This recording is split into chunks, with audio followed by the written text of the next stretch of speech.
A little flashback to high school baseball here for this forearm work. Now, all it takes is a stick, a pole of some kind, relatively light. Here I'm using a bat. So we're taking advantage of physics in order to get the forearms to work really, really hard through a couple different ranges of motion. After the forward tips, now we're into some rotations. And then after this, we go right into some sweeps. The idea with all of these is you want to stay relatively controlled and try to keep the bat or the stick or pole in the same line or roughly in the same range of motion the entire time. It does not take too much in order to have a little fatigue built up. This is simply about a 2-pound bat, it's 31 ounces. But because I am gripped towards the bottom end of it and most of the weight is towards the opposite side, it doesn't take too many reps, and these will really add up, particularly if you're controlling it and trying not to move at the elbow.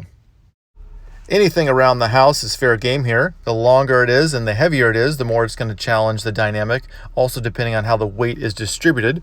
Shovels work great because you can adjust how you grab them, and they're usually weighted a little bit more towards one end. So as I'm rotating here, I'm also thinking about keeping that elbow relatively still, close to the body, letting most of the work happen through the wrist and hand. So the forearm is going to take most of the load.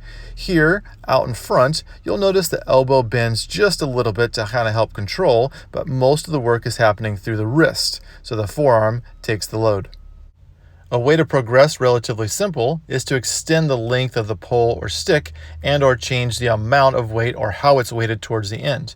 So these big brooms for me have been a great way to do that. I'll usually start my first set with something like this where I'm gripped a little bit higher so the physics are in my favor, not as much torque or weight. Now then, second set, I move on to a grip more towards the end, which for me, on some of these movements and range of motion, is a pretty good challenge, particularly if I'm trying to go as far as I can each direction. And what you'll see is it only takes probably 3, 4, 5 reps each way, and that's a pretty good and solid forearm workout. Taking it up a notch, I'm going to use an extended arm out to the side and go through some of the similar ranges of motion. Now, once again, you'll see that the concept of keeping the elbow relatively still and stable while the forearm and wrist is the one doing the work is the idea here. So whether you're doing rotations, in which I'm trying to work as much range of motion as I can each side, or some flexion and extension, so in this case I'm pointing it straight away from me, keeping it in line with the arm, you'll notice that the arm, shoulder, elbow stays relatively still, and that wrist go through as much range as possible.